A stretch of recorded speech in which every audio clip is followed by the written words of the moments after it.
Welcome to the Liron Glickman Show, the show that explores the human component around business and marketing and communication in a hybrid world. I am Liron Glickman, your host, a global business development specialist and business relationships and personal branding strategist. Today on this show, we're going to talk on one of the most exciting topics to date. We're going to talk about how to break the boundaries of human and AI relationships. To discuss this very interesting topic, I have one of the experts, the world experts on this, Dr. Stephen Rodwell, Dean of Higher Education Institute from Sydney, Australia, and a research on human and AI relationships. He holds a PhD with his research on how customers relate to service robots. So, straight from Sydney, Australia. Good afternoon, Steve. How are you? I'm fantastic, Lauren. How are you? Very good, very good. I'm really excited to have you here today. We've been talking about this topic for a while, and it's great to really get some of your smarts. Allow me to introduce you to the audience, and then I'll give you the mic, as they say. So what you need to know about Stephen, or Steve, if you don't mind, is the Dean of the currently in development Higher Education Institute in Sydney, Australia, and a business administration educator with a passion for developing future leaders. He specializes in technology used within the business management realm, with an avid interest in how emerging technologies will impact interpersonal dynamics, which we're going to dive right into in this session. He would describe himself as a cautiously optimistic futurist. Who transitions from being a nightclub manager a couple of decades ago to an early riser who spends the fair chunk of each morning ruminating on how the latest technological developments will impact the business world. He holds a PhD, as we said, an MBA, in multiple other qualifications in business and education. And I think, Steve, this is the time to say that you're actually my boss when I was a bartender in Australia and you were the club manager in Sydney. Well, that was many, many years ago. Yeah, I was a bit younger then, but you still look exactly the same. You too, and you know what? I always tell you that you are one of the smartest people I know, because you don't only know a lot of knowledge, you also know how to convey it and how to converge it together to some very interesting insights. And this is definitely one of the reasons I'm so excited to interview you today, because every time we speak, I learned something new from you. So why not share it with more people? Very kind. Thank you. So we're going to talk about shaping and developing human and AI relationships. We're going to talk about how to use AI to boost relationships and results in the business realm, and some scenarios where the AI and human relationships are heading to. But before we actually dive into this topic, if you don't mind, share a bit about yourself, just so we know you from your words. Yeah, absolutely. I mean, my interest, I was quite a late comer to higher education. I as I mentioned before, I had a career in service, so running businesses, working in hospitality, working in service. So I came at study from that perspective of how do you run a successful business? That was very interesting to me.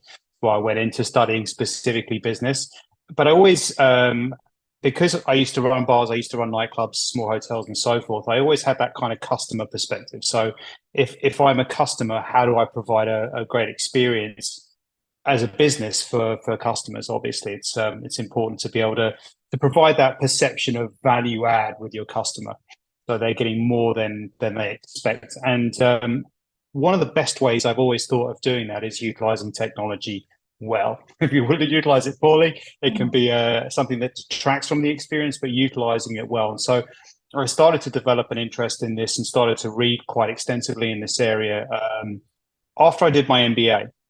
And then that was what really guided me towards doing the PhD in this area, because I've read a lot of fascinating books, some of which I shared with you, but books that really talked about an explosion in the utilization of robotics and AI and so forth to be used in business to really improve the experience for the customer.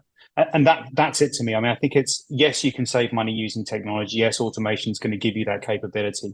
But really, to survive as a business, you've got to provide some real value for the customer where they're perceiving that they're getting more than they're spending on the experience. And I think technology can be used very well for doing that. And I think we're really getting to this breaking point now where that's becoming obvious and increasingly the case. Definitely. And you know, I have to say that because same like you and with you, I worked in the hospitality industry, and I see how many let's say, skills that I've learned as being a service provider in the hospitality industry helps me in business. Eventually, it's people, whether you serve them drink or you're selling them a SaaS program. It's still about how to know how to handle people. And now when we're going to the next level, it's going to be even more interesting. Now, in one of our preliminary call, you mentioned that anything that overrides human intelligence is at the top of the pyramid, above us. So what is, if you can say, like, generally, what is the future of human and AI interaction, and how might it change our society? Because, for example, the main fear that is, being talked about for many years is, will it replace me, or if it's going to be too similar to me? So what do you think the future of our interaction together? I mean, I would say at this point that the real experts in the field are saying that the future is uncertain. All right, they say that it could go in multiple different directions. I think the most attractive, the best direction that it can go in is a situation where in the future AI acts as a complement, as a co-pilot to us as human beings. It eliminates drudgery from our life. It allows us to do playful and fun things in a way that produces value for ourselves, produces value for other people. So we're earning our living basically from doing things that we really enjoy doing. It's a maximizer of output. So it takes what we do as an individual, and then, as in the old days, a person with 1,000 people underneath them could do a lot more than an individual on their own. Especially if those people were completely committed to helping that person do what they wanted to do. Well, that's what it can take your dreams, desires, your requirements, and it can undertake those tasks for you in the most competent fashion that human beings have managed to up to this point. And it's not, again, this is not something that's in the far off distant future. This is something that's arguably starting to happen now. Yeah, and so there is a future where AI is something that is the most fundamental change to humans that has happened in the history of humanity. And I know that sounds hyperbolic, but we're dealing with the thing, as I mentioned, as you mentioned as well, that puts us at the top of the pyramid, which is that intelligence, right? So if you're talking about something that is more intelligent than us, then that's why having that entity come into existence to be able to help us is really something that changes the game completely. Now, the negative side of it, short-term negative, it is potentially that it can replace an awful lot of jobs. There is a maximizing effect where, say, for example, if you're a computer programmer, then you're going to be able to do a lot more. You're going to be able to do 10, 15, 20, even 100 times the amount of coding that you used to do, because you've got tools like Copilot, GitHub Copilot X, to be able to help you to do your coding. And if you're an art generator, for example, if you're someone who creates images, you can do that in Midjourney 5 now, and there's still work to be done there, but it's just the ability for one person to do a lot more work. And if one person can do a lot more work, potentially less people are needed to do that work, right? So the counter argument to that is potentially that there'll be new jobs that we've not heard of before. For example, prompt generator. That comes.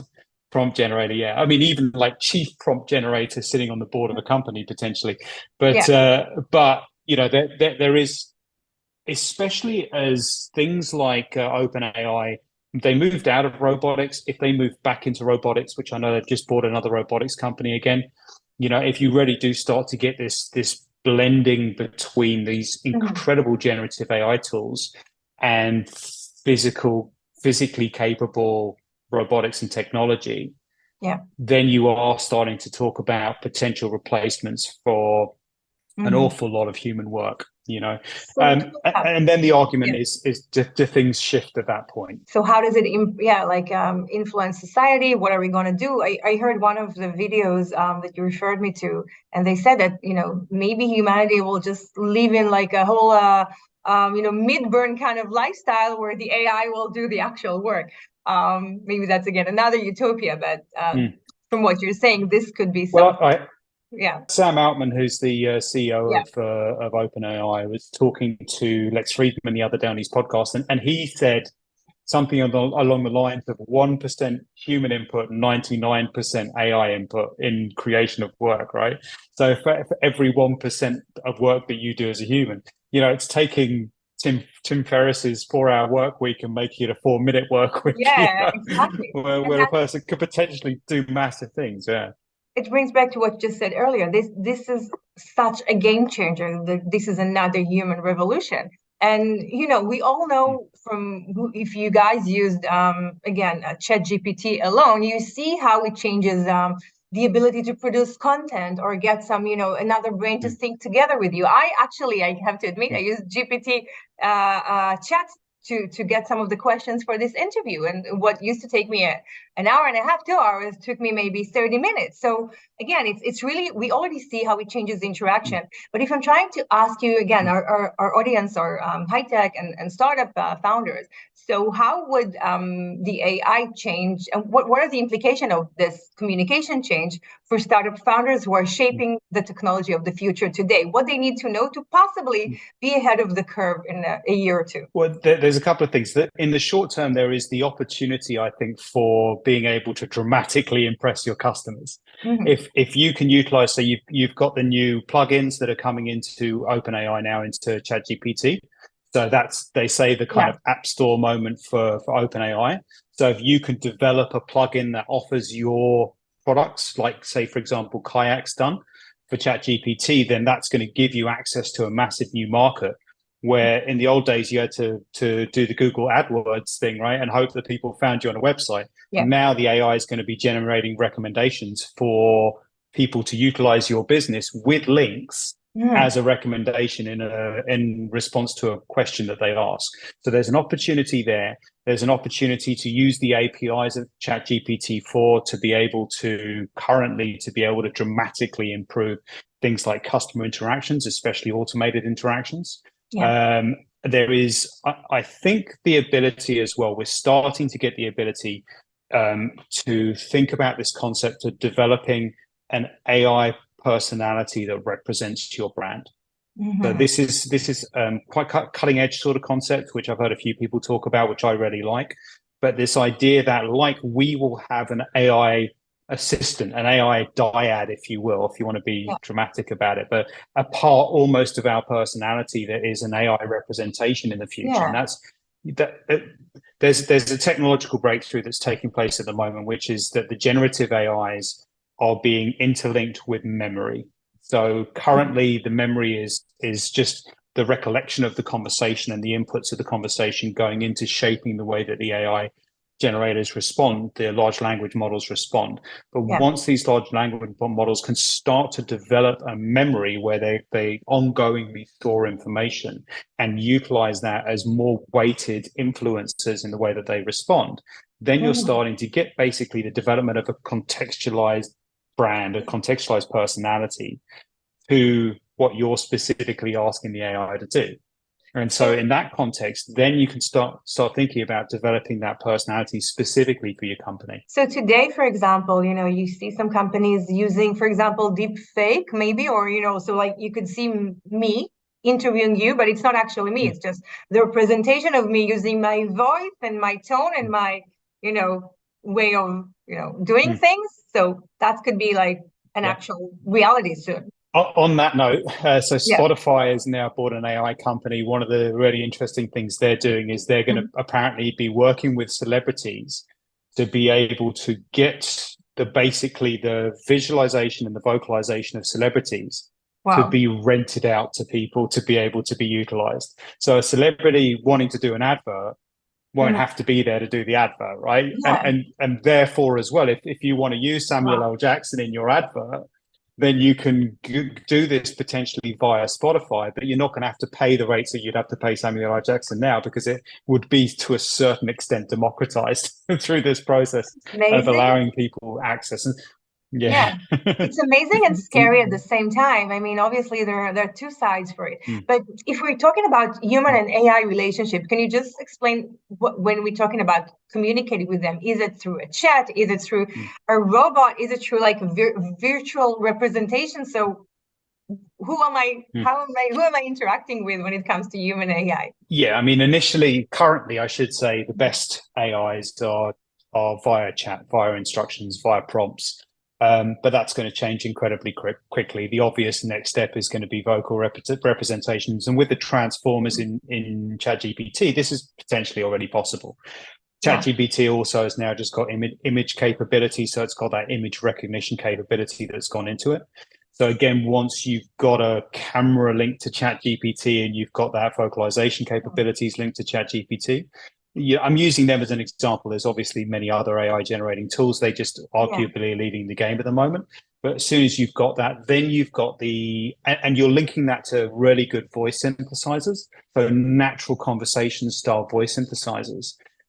Then you've got this really interesting point where you're starting to get the ability to have a conversation. And I mean a visualized conversation where you've got an entity, whether it's a cartoon or anime-like entity, or even potentially a very real-looking entity that you're having a conversation with. Where this gets really interesting for me is when augmented reality, there's rumors that Apple might even bring out their augmented reality glasses this year, although it's likely going to be next year.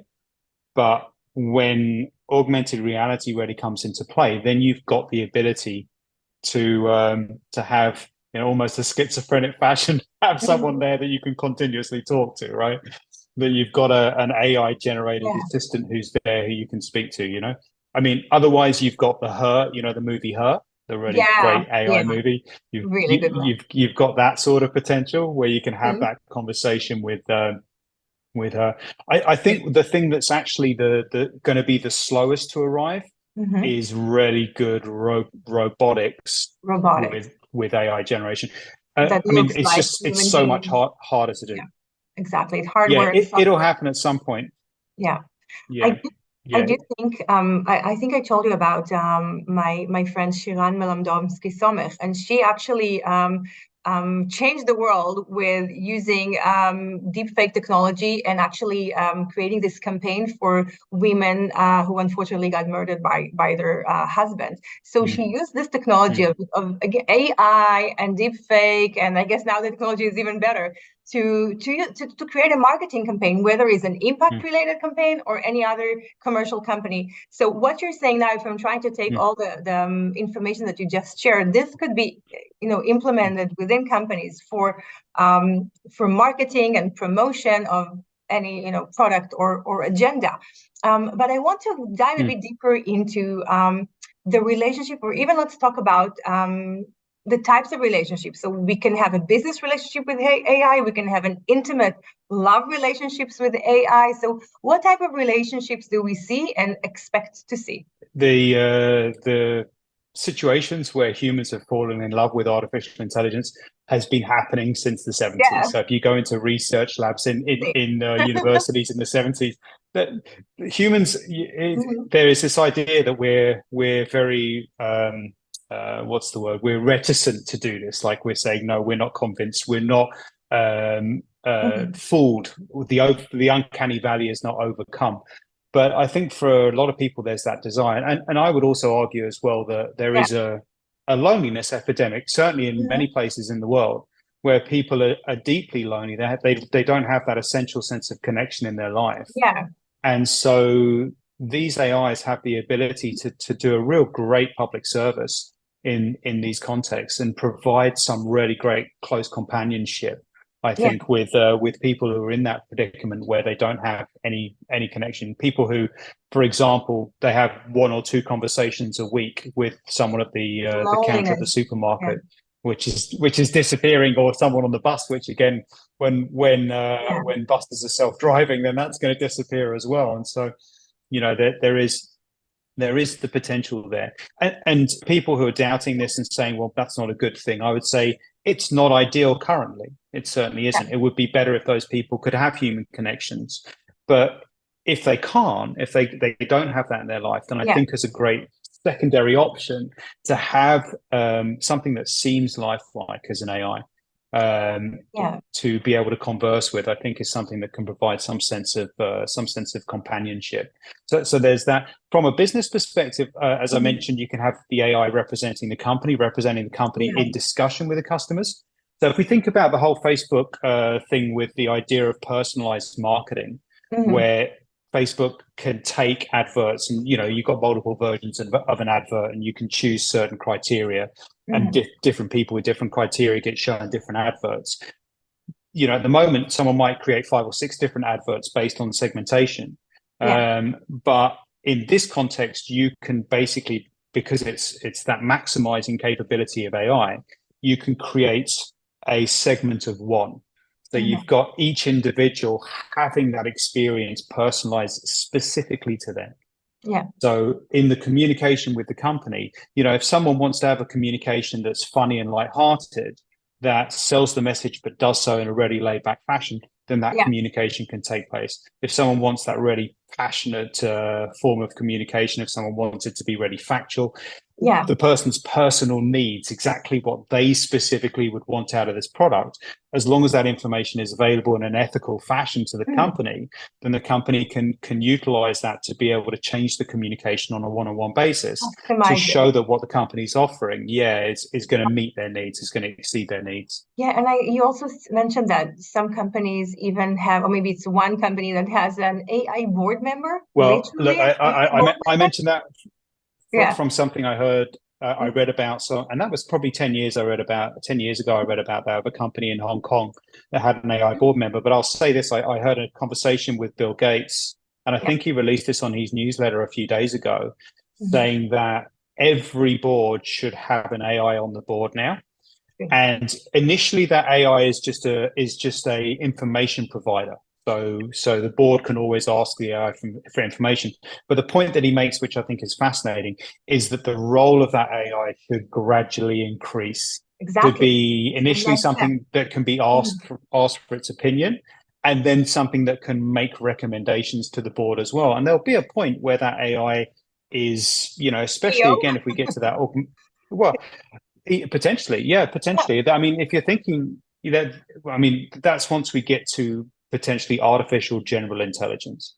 So when we get to AGI, which Kurzweil would still say is 2029, and a lot of experts are kind of agreeing that that's the direction we're heading in, and large language models may take us there, which is what ChatGPT is, or there might be some additional aspects that are needed to get us to that point. But when we get to artificial general intelligence, which is where an AI can do everything that a competent human could do, especially if the AI can improve AIs, then we can talk about potentially super intelligence at that point. But if it can do that, then at that point, there's a strong argument, certainly for it to be a valuable member of any board, but even potentially to lead companies. It brings us back to the most intelligent, creature is on the top of the pyramid.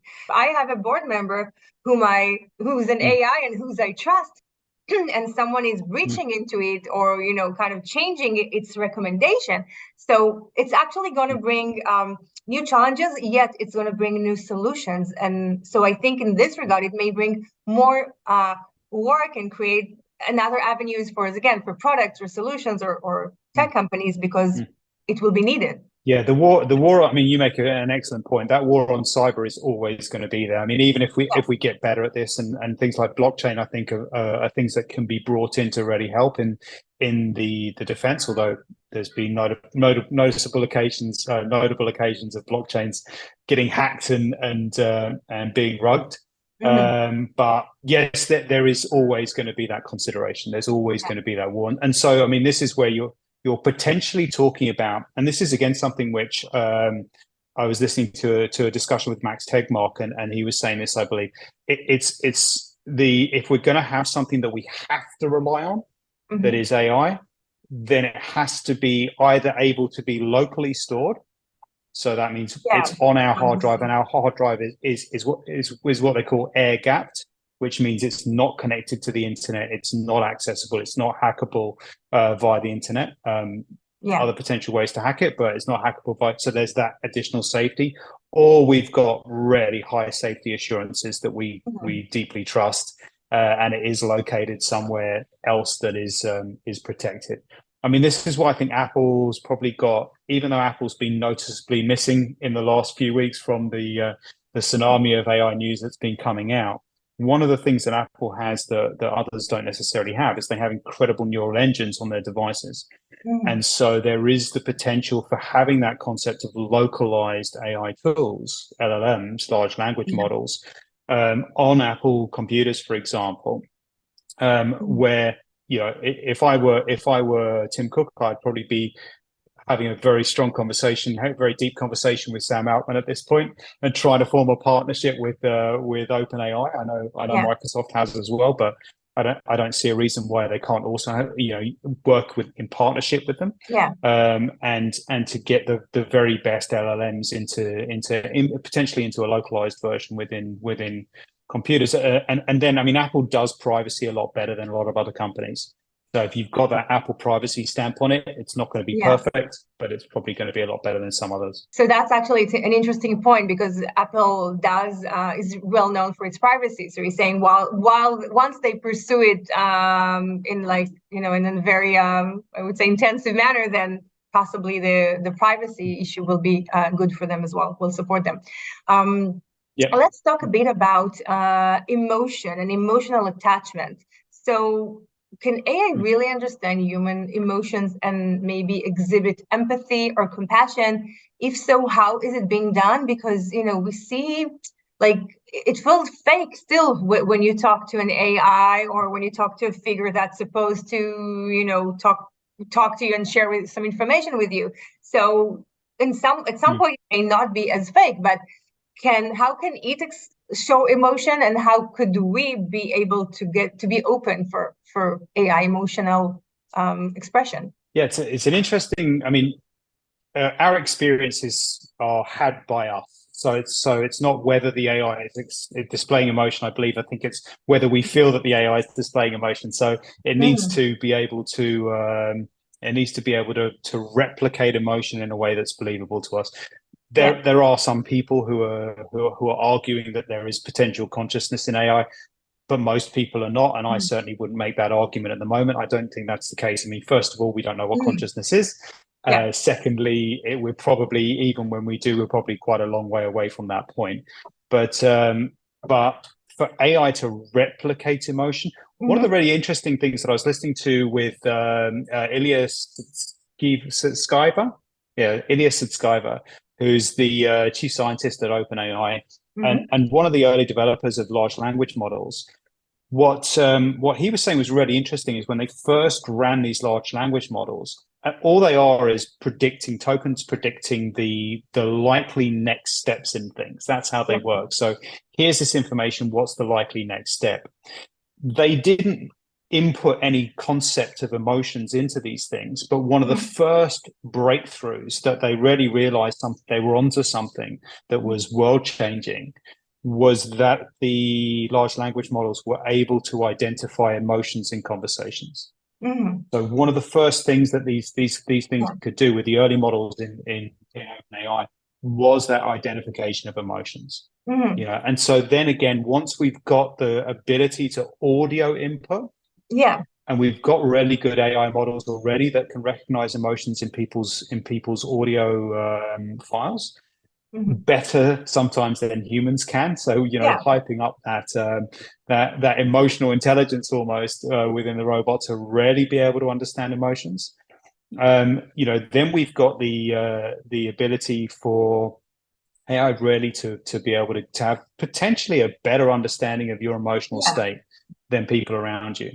And if it can, then I'll just make one small point which I really liked. Sam Altman in an interview a couple of days ago was saying that he really hates when AI talks down or condescends to him. Right? This is the CEO of OpenAI, and I couldn't agree with him more. There, the last thing we want to be is infantilized by AI. We want to be able to. So I would argue we want to be able to talk to AI like it's a friend. Initially, like it's an employee, then like it's an employee that we're friendly with, right? Yeah. And then it will be like having a conversation with a personal assistant who we've known for years, who we really like, and so Exactly. at that point, I think yeah, it, It's like, and that's a really big question. Yeah, yeah, sorry, go on. no, I was just going to say that's a really big question. Is when do the makers of these tools Mm-hmm. flip that switch, if you will, where they start to allow it to have those sort of emotional conversations. I know with the New York Times article, we saw really scary examples of that, but that was allowing people access to a much more unfettered version of it, Yeah. where you've got the AI declaring love for the person. But that's Mhm. not it's not an intent. It's just a prediction tool of what the Yeah. AI thinks is the correct answer, and that's kind of where we are now. But yeah, to answer your question in short, we're very easily Yeah. fooled by these sort of things. Yeah, and when you just talked, then I just thought about Alexa and how eventually we got used to talking to devices like Alexa. So in the same way, we'll get used possibly to get feel comfortable or even open up to such a intelligence. And also, I also saw an interview with Sam Altman that.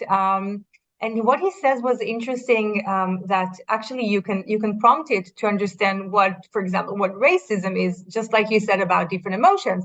And then it could be trained to speak to you, to be politically correct and not to speak to you with racism. And of course, it probably work on the darker sides of it. So if we would and will prompt it in the right manners, then it could actually support humanity, support, as you said, people who suffer from loneliness or relationship at work. I mean, I see a broad way of using it to really enhance relationships, in the sense that will support productivity and customer and so on. Let's talk about selling our souls. When it comes to Facebook, for example, everybody, the privacy issues. This was talked about a lot. How we just shared all our information. We sold our soul for free for Mr. Zuckerberg to take it away and use it. So we're probably going to get addicted to it because it's such a game changer. So how are we going to balance privacy concern with the benefits of personalized AI? Yeah, it's a incredibly important question, because if you think about the data that Facebook was collecting, especially initially, Yeah. it was very simple data, primarily things like what posts you had liked, what posts you had Your image. disliked, what Yeah. you had visited, how long, and your image and things like that. So on very basic data, Facebook was able to build very complex profiles of individuals. Then you had the ability in Facebook to like or love or cry or care about things. And suddenly Facebook's getting this much richer data flow through to it to really give it a better understanding. But if you think about the data that you're putting into these devices, especially if you're asking intimate questions, then there is going to be major privacy concerns. Yeah. There was one of the first sort of, and this interestingly went very much under the radar, but there was a situation the other day where they had to close OpenAI down, to ChatGPT down for a few hours because it was showing people other people's questions and responses. So it was showing the chat history from other people who had been using the system. Yeah. So they had to close that down and start it again. And they're very open about the fact that they're in this development stage at the moment, and that it's going to get better, but it's not there yet. But there is, they're saying there's a very strong commitment to privacy. It's still testing time, I think, to be honest. Yeah. It is a scary because the issue with Facebook and their collection of data. Yeah. Well, it was used to manipulate. It was used as the Cambridge Analytica scandal showed. Yeah. It was used to sell access to people who wanted to manipulate the perspectives of people based on what outraged them, right?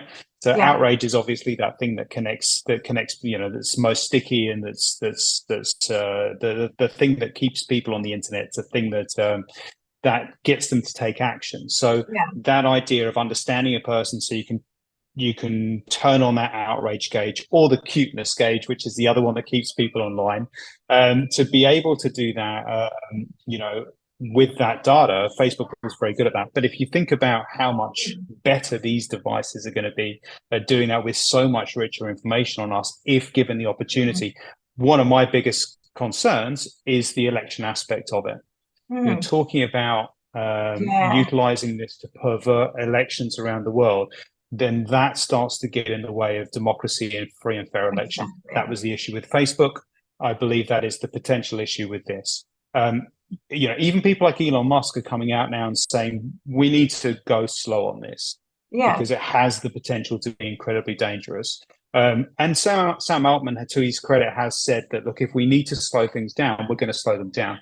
The problem there, though, is with Stanford's release of a paper the other day on Llama, what they were talking about, which is Llama, which is taking the alpaca model, the generative AI model that Facebook created, the alpaca model, training that alpaca model, which was open source, using ChatGPT 3.5 to train it. It managed to produce a large language model for its own large language model in this paper for $600 US. So when you've got that ability well, then you don't have the controls. Like if you're using ChatGPT 4, then you've got the American government able to exert pressure to control, or the European government or whoever, able to exert pressure to control the generator at that point and to put conditions on it. But if you've got individuals creating their own large language models, then they can put whatever controls they want on them. And if they're doing this in an unrestricted fashion and they've got access to the data to put in there, then asking questions like, how would you create a virus that would kill 90% of humanity? You might well get legitimate answers to those questions, right? And that's a very scary thought. So do you think it would or should be censored, and should there be some regulations on either the data that is being inputted in and the output and input of data? I think there is starting to be this expectation now that people are especially with, to be honest, the generative AI in the area of imagery, but in the area of especially copyrighted or owned imagery, there's been a real backlash against that. So you're starting to get, entities like Shutterstock and the new Firefly model out are starting to say, look, we're doing this in an ethical way. We're being really controlled on whose image we're using. There's also, I believe, with Shutterstock, there's a system where if they use someone's image, that person gets a payment. So if it's utilized in a generative AI process, then the person gets a micropayment coming through for each time it's used. So, paying the creators. So there's an aspect of that. I mean, again, if you listen to the people speaking from OpenAI and from Microsoft as well, what they're saying is there needs to be responsible regulation. So there's this weird thing, I would argue at the moment, where the US government seems to be almost anti-technology. There's a real feeling, it seems, in the US government, not to be too critical, but it seems a bit illogical, because the US is meant to be this place that, as its point of difference, is a place that welcomes entrepreneurs and embraces people, the American dream. And so because of what happened with social media, and them feeling that they gave them free reign and it was really negative and it got out of control. It seems like the American government is now looking to really strictly, some would say, over-regulate aspects of technology. We've seen this very, very strongly in the blockchain space at the moment, where the American government seems to be at war with cryptocurrency and blockchain, illogically. They're throwing the baby out with the bathwater, as the saying goes. You had FTX and you had Do Kwon and so forth, and you had some legitimate issues, but that's the fault of those people, not the technology. There is the worry that they might do the same thing with generative AI, that they are overly strict in their regulation, and that could be bad, or it could push that generation into other places. Europe's been doing, I think, very well on the technology legislative front, finding quite a good balance between privacy and embracing technology. They're trying to. It's very interesting, because on the one hand, like, if you're going to ban it, then other people will create more of it. And since we know, and Elon Musk talks a lot about the danger in AI, and how we need to be cautious and responsible, then it's going to be very interesting, because of course there will be some evil force along with good forces, and it's not going to be boring. But if I'm going to go back to startup companies and how can they use AI to innovate, build a brand, relationship with the audience, and stay ahead of the competitors, we did talk about it earlier. But if you have another like practical tips on what can different startups that again serve customers and build themselves, what should they either look or do to start, getting towards using AI in the best way for them? The first thing I'd mention, as I mentioned in my responses to your questions earlier, the first thing I'd say is really start to learn how to prompt. The skill of prompting. I mean, there's this really interesting thing now where prompting is going to become one of the most important business activities. If you're working with these generative AIs that are more capable at most things that a business does than humans are, then the skill is eliciting the best information from those generative AIs. And how you do that is through prompting. And prompting is more than just asking a question. It's having a conversation and providing the necessary information to the generative AIs to be able to produce the very best responses. So, for example, if a startup has a really great business idea, you could prompt the generative AI to say, consider this business idea in the context of this market. And critique it as if you were Elon Musk or Jeff Bezos, considering this idea, and find the flaws that you would find in this idea, for example. So you can get that generative AI to be your worst critic in that circumstance, right? You can get the generative AI to do incredible marketing campaigns. We're already starting to see examples of this. You can get generative AI to do, I mean, this is the really interesting thing, is that people are talking about moving from. Sorry, so you can just ask it to you can ask it to critique itself. That's what you mean? Just to make sure it was clear. You can ask it to critique itself, or you can ask it to critique your idea. So if you've got a business idea, you can ask the generative AI to critique your business idea as if it were Elon Musk, and then to take that idea and improve it as if it were Elon Musk or Jeff Bezos or Zuckerberg or whoever you want to, Jack Ma or whoever you want to put in there as the person who you think is really competent. It has that information in the system to be able to act as those people, not exactly, of course, but to certainly get a flavor of that person as it interacts with you. You can ask it to be super critical. You can ask it to identify weaknesses in the strategy. You can ask it to better strategies, right?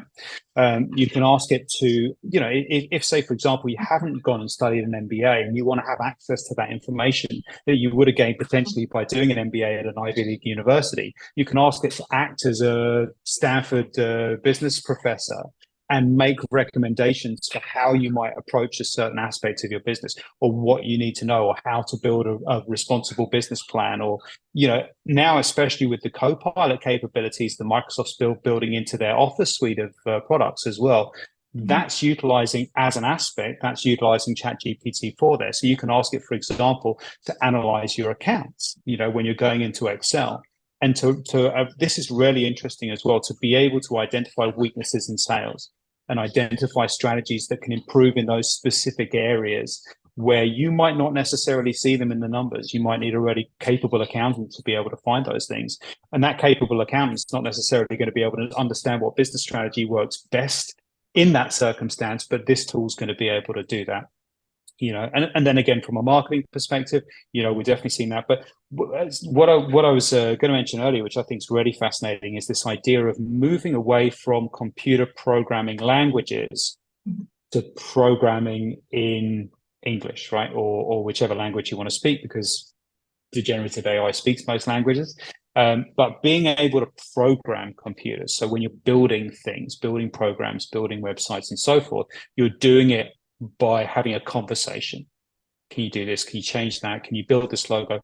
Especially now ChatGPT has image creation in it, and then you can have that conversation to change and improve the image. Then you can create, whole complex websites, utilizing GitHub Copilot X, which is the really good generative AI that Microsoft owns, utilizes ChatGPT 4 within the programming area as well. You know, so it's multifaceted, right? It's Yeah. across every aspect of your business, basically. Amazing, amazing. And if I'm actually going to ask it from how can companies create a human AI relationship that benefits the employees and the organization? I mean, how can they use this to benefit their, relationship between employees or employees and management? I mean, I think it has the potential. The trust has to be there, but I think it has the potential to be almost an intermediary, if you will, to be able to find that sense of. I mean, ideally, what you want is you want to have the collaborative perspective within your company, especially if you've got a startup culture. Startup cultures are fierce. There's intense periods of growth. There's intense periods of work and so forth. So you've got to have that collaborative aspect that needs to be there between the leaders in the company and the staff members. And I think the AI could act as a go-between in that context. It can be for startup owners who don't necessarily understand the very best way to manage people, because a lot of startup owners, they've not necessarily, they're great business strategists, great business creative minds, but they're not necessarily the best business people, sorry, right? So to be able to get the very best out of your people, you can go to the AI and say, this is the circumstance I face. What would be the best strategy in this context, right? Wow. You can provide opportunities for staff members to be able to input ideas and information into the AI, and for the AI to correlate that and to recommend a combination of strategies to the owner of a business based on the input from the staff members. And the company culture can have the AI. Sorry. Absolutely. Yeah, absolutely. And you can obviously use it as a training tool as well. It's one of those things where for everything from small kids up to retirees who want to learn new skills, it's going to be a conversational learning tool that replicates the very best of education. I'm saying that as an educator, my perspective on education has always been that the best education takes place in conversations. And it's not necessarily only one way either. If you've got an educator with their students having a great conversation, the educator learns a lot themselves as well. But that conversation it is enlightening, and these tools have the capability of being able to do that. So I love what you said about, again, it could be like a mediator, something you can consult with. It can adjust itself to the company's needs and strategies, then again to the company's culture. And as you said, could create some education through conversing, which is amazing. Now, since our time is up, I want to ask you two quick questions. One, because as you mentioned, you're an educator, and I personally again, I don't know how it will impact the education world, the academic world, and that bothers me in the same way that it excites me. So that would be one question. How would you think it would impact the education system? And another question is if you can name one book or podcast, one that you're recommending. Just next to this video, I will give you the full list of podcasts and books. But what is your view on education and AI? And one recommendation for a book, please. Yep, I might actually. So I might actually recommend someone different from a podcast perspective than I gave you before, if that's all right. Let me just get to my history here, and I'll recommend them. I find the best place to get the best information on this is via YouTube. To be completely honest, one of the best podcasts. I'll ask the podcast question on this probably first is Lex Friedman. The Lex Friedman podcast is because he has that knowledge in the AI space. When he interviews people in very long form interviews, he does a really great job of having a complex conversation with them. And sometimes it can go a little bit over. I mean, a little bit over my head, but yeah. I mean, there's always going to be a big chunk of it that you can understand. Now, the one which I really do want to recommend is a fantastic YouTube channel called AI Explained. So if you go into YouTube and you put in AI Explained, it's one that's got about 83,000 subscribers, just so you know, at the moment. It's one that whenever the videos come out, they're the ones that they pop up and I want to play them straight away because the guy does such a fantastic job, one, of staying on top of the news. And he puts out about a video a day. The video is usually about 8 minutes to 10 minutes long, so they're not particularly long, but they're really, really good sources of information on the latest AI that's coming out. So I'd strongly recommend that as a source of information. Onto the education question very quickly. The education industry is going through a process of denial, then anger, then grief, and then acceptance, and then sort of moving on to this process of getting excited about it. I think the world's changed. As I say to my students, by the time you graduate, the people who are going to employ you are going to need you to be really great at using these tools. It's just going to be such an essential part of any work. So it would be silly for us as educators to try and stop you from using these tools if that's going to be such an integral part of your work life when you get into the work environment. However, we still need you to achieve certain learning outcomes yourself without the help of these tools. So we as educators have to find ways to set up learning outcomes for our students that can be achieved either in combination with them using these tools or on their own, but that sees these tools as tools, as the same way we would Excel or a calculator. These are tools to help people do things. And so when you're doing assessment, say, for example, we're asking a student to do an assessment, we can say, come up with a business idea and use the AI to get Bill Gates to critique this business idea and then reflect on that criticism and make recommendations for improved strategy based on that criticism.